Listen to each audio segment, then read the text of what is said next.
week at this time, the makers of G. Washington's Coffee bring you a story from the Sherlock Holmes series of mystery dramas. This week's adventure is an adaptation of Sir Arthur Conan Doyle's story entitled The Final Problem. Remember as you listen to it that G. Washington solves your daily coffee problem just as surely as Holmes solves his famous mysteries. At the end of the program, we have a brief announcement about Dr. Watson and his friend Sherlock Holmes. Please listen for it. And that opening paragraph, as always, leads us to Dr. Watson's comfortable, hospitable study. Well, there's a blazing fire and a steaming cup of G. Washington coffee to welcome you. Here it is, Mr. Bell. Made it as you came up the steps. Thank you, Dr. Watson.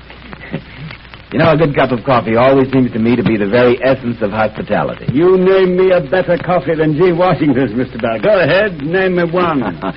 But seriously, G. Washington's isn't just another brand of coffee. It's really entirely different. It not only has a perfect flavor, but it's the easiest coffee to fix. Just a teaspoonful in the cup, add hot water.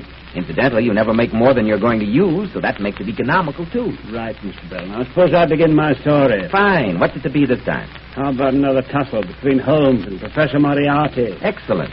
Always gives me plenty of first-class shudders to meet that individual. Well, tonight's story deals with Holmes' efforts to break up one of his most unpleasant schemes. A racket, you'd call it today. And did he succeed? Oh, no, Mr. Bell, that's putting the cart before the horse.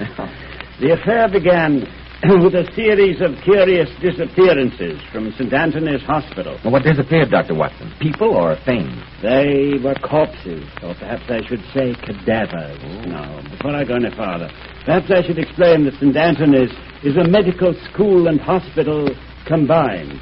I myself took my course in anatomy and dissection inside its venerable walls. Sir Lionel Greatlake, the head of the staff, was an old friend of mine. We cursed our internship in the same hospital. But to make a long story short, I received a frantic communication from Sir Lionel begging me to persuade Holmes to come straight to the hospital. I remember that night perfectly. A particularly nasty pea super had settled down over London. Literally feeling our way, we crept along the embankment till we sensed, rather than saw, the grey walls of St. Anthony's looming up ahead.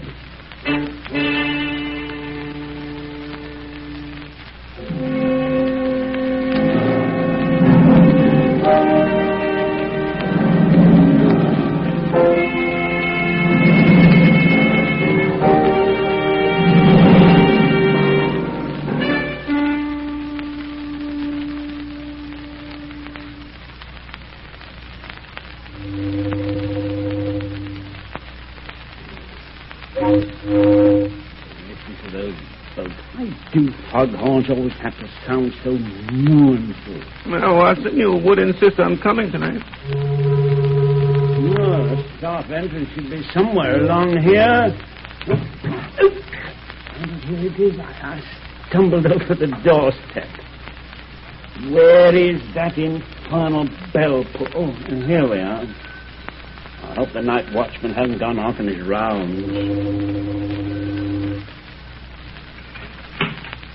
No, someone's opening the door. Thank you, Watson. The fog, I can't see very clearly. No, it's me right enough, Leo. I brought Sherlock Holmes along with me. Oh, thank heavens. Come in. Oh, this is my old friend, Lionel Greatlake. Ah, delighted. Honored, and I may say grateful and relieved. This is the sixth theft inside of a month, Mr. Holmes. It's got the place in an uproar. Nurses having hysterics, patients insist on going home. I take it you're alluding to the cadavers which have been stolen recently. Yes, Mr. Holmes, you know how jealous a hospital is of its reputation. The least little bit of scandal... Oh, cheer up, Leo. Maybe it's just a prank of one of the lads. You know what medical students are. That's what I thought when we found the first body missing 4 weeks ago.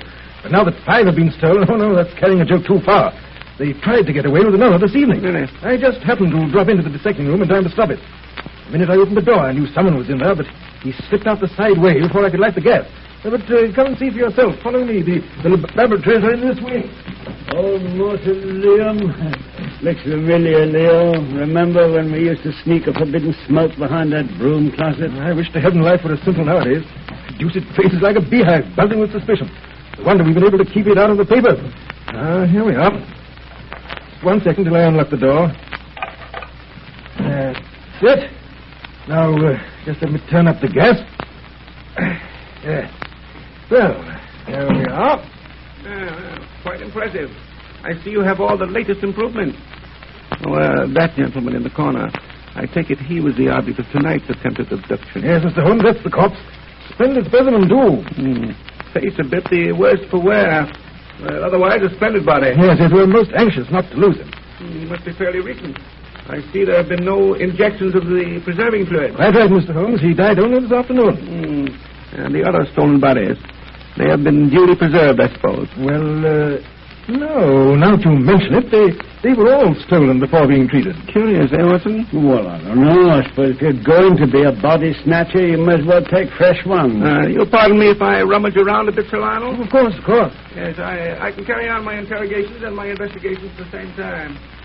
Okay, there. My lens needs polishing. Now then, male or female? What? The stolen bodies, were they male or female? Oh, male, all of them. You don't say. Interesting, Watson? You mean you think the thief's a woman hater? Well, I wouldn't go so far as that. What age are the missing corpses? Oh, I don't know. Middling, I should say. Remarkably good lot of bodies, though. No marked defects, I mean. Here's a lad who's been careless about cleaning his instruments. Oh, that'll be Potter. Has some girl on his mind. Can't wait to get washed up and away. I see. And you found this specimen out here after the thief was scared off, huh? I take it the cadavers aren't usually left lying about. Certainly not. They're kept in that long steel cabinet over there. Can't be too careful, you know. Has to be rats in a building as old as this. And how many people have keys to that cabinet, Sir Lionel? Only Dr. Lacey. You may know him by reputation, Mr. Holmes. Hugo Lacey. He's our head surgeon and has charge of the classes in dissecting. Of course, brilliant fellow. I say, Leo, how's he coming along with his experiments in transplanting tissue? Can't say. Carries on most of his experiments in a little laboratory he's fixed up in his own lodgings. Never lets anything out till it's perfect. One of the cleverest surgeons in the country, Mr. Holmes. Magnificent touch. I could wish, however, that he was a better professor. No good at teaching, eh? No, it isn't that. It's his temper. He can be devilish nasty. And let him catch one of the lads with an instrument bent out of place. It's a phobia with him, Mr. Holmes. A place for everything and everything in its place. I trust young Potter sets his things to right before Lacey sees them. Oh, this is the door through which the thief escaped, I take it. Yes, and I bolted it on the inside, as you can see. That's that. I think I've seen all there is to see. Found anything, Holmes? Yes. There is what you might call an overabundance of clues. Too many to permit of any intelligent deductions. What do you mean? Well, 14 sets of fingerprints, for instance. And in the dust, under that operating table alone, I found shreds of 5 different types of tobacco. Dear me, I'm afraid Mrs. Platts is getting careless again. Oh, she's the cleaning woman, Mr. Holmes. Dr. Lacey is always complaining that she's inefficient. Well, Mr. Holmes, if you've finished your investigation, perhaps you can advise us how we should act in this matter. Now, before I do that, suppose we come to an understanding. Would you be satisfied merely to stop the thefts, or do you want to know who is responsible for the missing corpses? We must find out everything, Mr. Holmes. Who and what and how and why. A mystery of any kind is most demoralizing for a hospital. In that case, we should do nothing further. Oh, but Holmes... We should do nothing further tonight. But aren't you going to set a watch on his If we room? did, the criminal wouldn't show up. You may take my word for it, Sir Lionel. The man who has been stealing your cadavers is thoroughly acquainted with the workings of this hospital. Look here, Mr. Holmes. If we don't set a guard on this room, he may steal this body, too. I sincerely hope so. Well, no use making things too easy for him. At least we can put the body back in the cabinet. Unfortunately, that won't be possible. We can't open it. The cabinet has a spring lock. The thief slammed it after him. Oh, dear. What will Lacey say when he finds this corpse out here in the morning? Well, I don't think there's much danger of that, Sir Lionel. Really, Mr. Holmes, I'm disappointed. I must say I hoped you would be more helpful. Well, there's one thing we can do for you before we leave, eh, Watson? No, what? Well, we can make up for Mrs. Clutt's deficiencies. If you'll get us a couple of old rags, Sir Lionel, I think Watson and I can go over this room in no time. Holmes, have you gone out of your mind? Not at all, my dear Watson, not at all. It's most important that everything should be neat and tidy.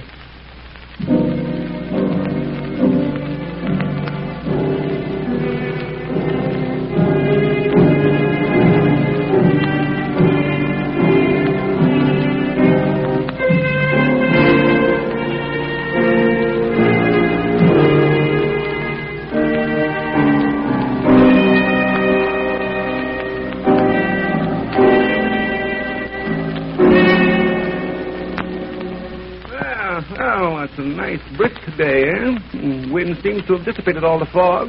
What's the idea of routing a chap out of his nice warm bed and the street still deserted? Depressing, if you ask me. The important thing, my dear Watson, is in setting a trap is to collect your catch before anyone else does. Oh, here's St. Anthony's. Hello. Sir Lionel seems to be having a bit of an argument with someone on the steps. And I'll not be put off the schedule by any poor minute seconds, you see. I'm going home now to fix Dr. Lacey's breakfast, but I'll be back. And when I do, I'm going to clean that room. But Mrs. Clough, I assure you A that... fine one you are to be put in charge.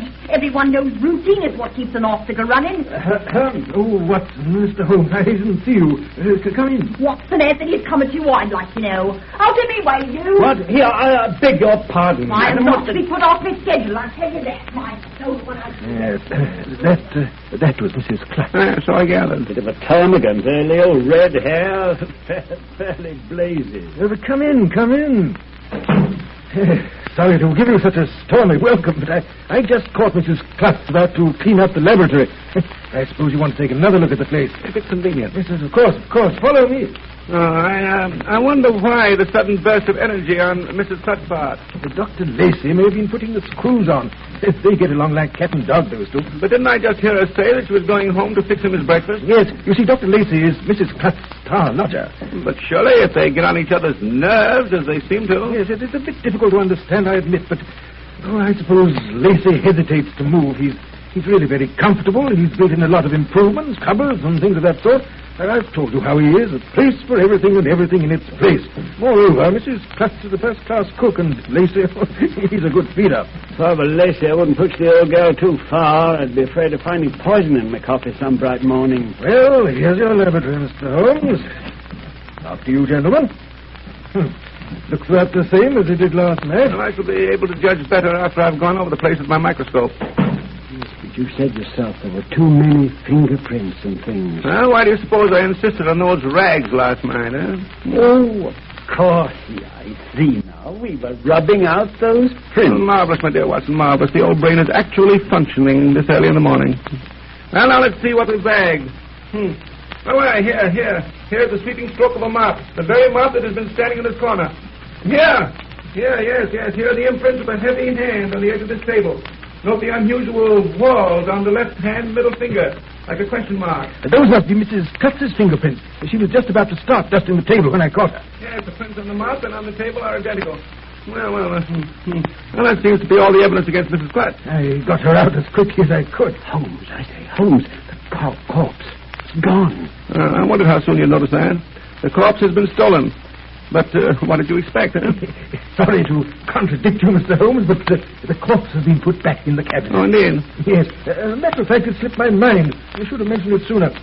Seems Dr. Lacey dropped in late last night and insisted on putting the cadaver back in the cabinet. Nothing the night watchman could say would dissuade him. I told you about his mania for order last night, Mr. Holmes. These are doubtless his fingerprints, then, here on the lock and around this panel of the cabinet.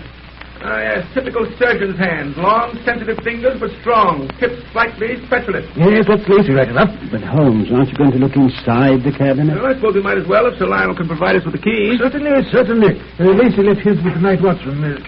Here we are. By Jove, the corpse is missing. Yes, I gathered it might be. Now let us see if we can find anything further in the room itself. Here we are. Prints of a third set of fingers. Yes. He came in here earlier than Lacey. And notice the fingerprints of the doorknob. First this individual, then Lacey, and finally Mrs. Clough. All nicely superimposed one over the other. Say, Holmes, this is fascinating, almost as exciting as a scientific experiment. Yes. This third individual, hand not any too steady. Here he stumbled and had to put his hand out to break himself. Yes, a nice print here on the wall. He moves over to this jar of alcohol.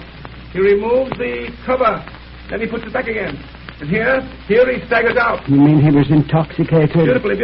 Yes, but I don't understand. Why in thunder did he come poking around here in the middle of the night? Watson, have you no recollection of your own green salad days? Didn't you ever sneak a bit of laboratory's alcohol to help out a celebration that had suddenly gone dry? One of the students, eh? Any idea which one, Mr. Holmes? Well, I think I can make a guess, but I don't intend to. The boy isn't mixed up in this body snatching. The corpse was here when he left. His prints are under Lacey's on the doorknob.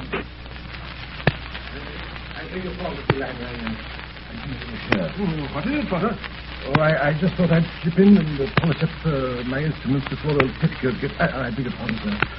Before Dr. Lacey gets to look at them. I'll come back later. Well, not all. Come right in. We're just leaving. Yes, but Holmes, we hadn't...